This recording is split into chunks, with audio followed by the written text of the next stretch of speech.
डरावनी कहानी है। एक गांव में एक पुराना मकबरा था जिसकी दीवारों पर अजीब तस्वीरें और अनजाने चिन्ह बने हुए थे।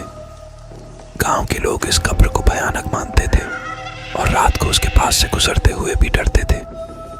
जब कभी लोग उस मकबरे के रास्ते से गुजरते थे तो उसको नजरअंदाज करने की कोशिश करते हुए अपने घरों की ओर बढ़ते थे। एक बार की बात है, एक लड़की जिसका नाम अंजलि है, उसको पढ़ने का बहुत शौक था, तो उसके घर वालों ने अंजलि को बाहर शहर में कोचिंग करने की इजाज़त दे दी थी।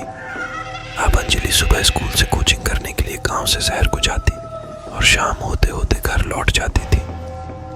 एक दिन अंजलि को घर जाते जाते काफ़ी देर हो चुकी थी। उसकी सहेलियों ने उसको घर छोड़ने के लिए बोला, लेकिन अंजलि ने उन सबको मना कर दिया और अकेली घर की तरफ चल देती है। अंजलि अपने धुन में घर की तरफ चल देती है और थोड़ी ही देर में गांव आ जाता है और अंजलि गांव के रास्ते पर हो लेती है। तभी उसको अचानक याद आया कि रास्ते में मकबरा पड़ता है और उसको उस मकबरे के पास से गुजरते हुए अपने घर जाना पड़ेगा। अंजलि थोड़ी सी घबरा गई और उसने कुछ देर ठहर कर किसी का उस रास्ते से गुजरने का इंतजार करने लगी ताकि अंजलि भी उनके साथ घर की तरफ चल सके और इस तरह अंजलि डर भी नहीं लगेगा। लेकिन किस्मत को कुछ और ही मंजूर था। घंटा बीत गया लेकिन कोई भी उस रास्ते पर नहीं आया। रात काफी हो चुकी थी। आसपास कुत्ते भौंक रहे थे जिससे अंजलि घबराने लगी और घर की तरफ अकेले ही जाने का फैसला किया। अंजलि धीरे धीरे चलते हुए उस मकबरे के रास्ते पर आ जाती है। वो कुछ दूर चली ही थी कि रास्ते में अंजलि ने किसी के फुसफुसाने आवाज सुनी जो उसे अजीब लगी। उसने रुक कर आसपास देखा तो कोई नहीं था।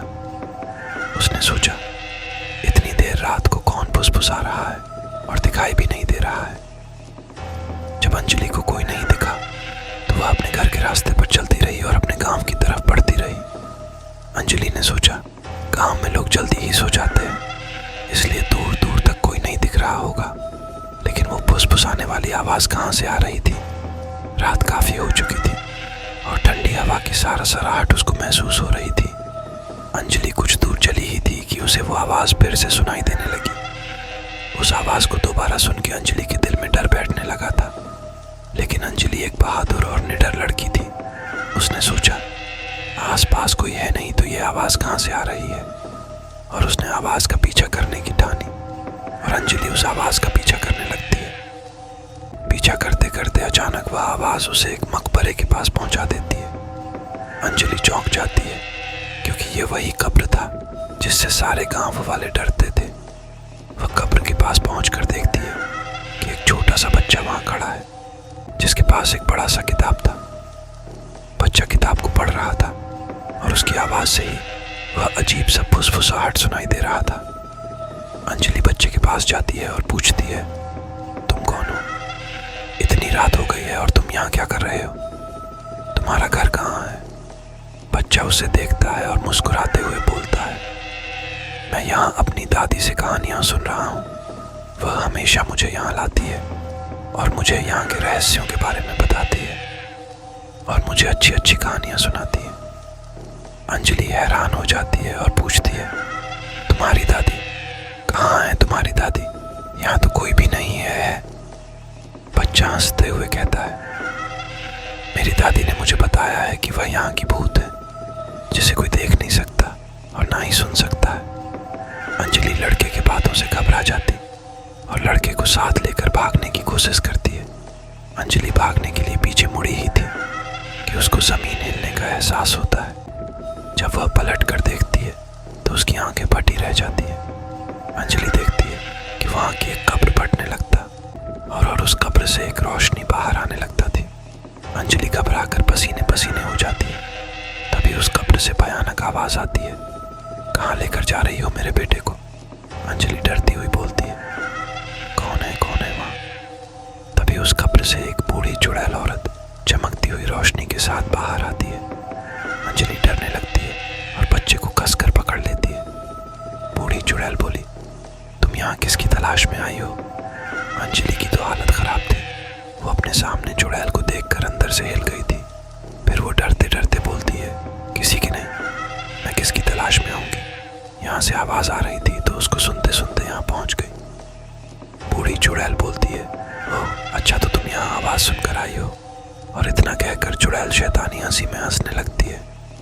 घबराई हुई अंजलि उस चुड़ैल की शैतानी आवाज़ सुनकर पसीने पसीने हो जाती है।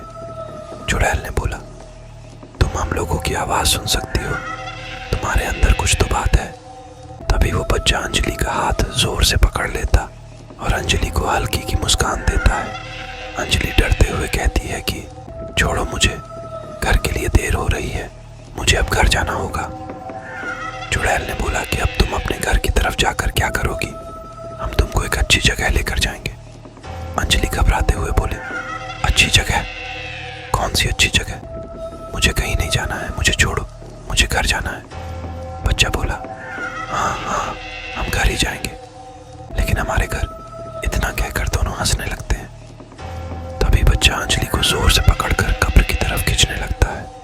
अंजलि घबरा गई और बोली, बच्चे तुम मुझे खींच क्यों रहे हो? बच्चा मुस्कान के साथ बोला, घर ले जाने के लिए।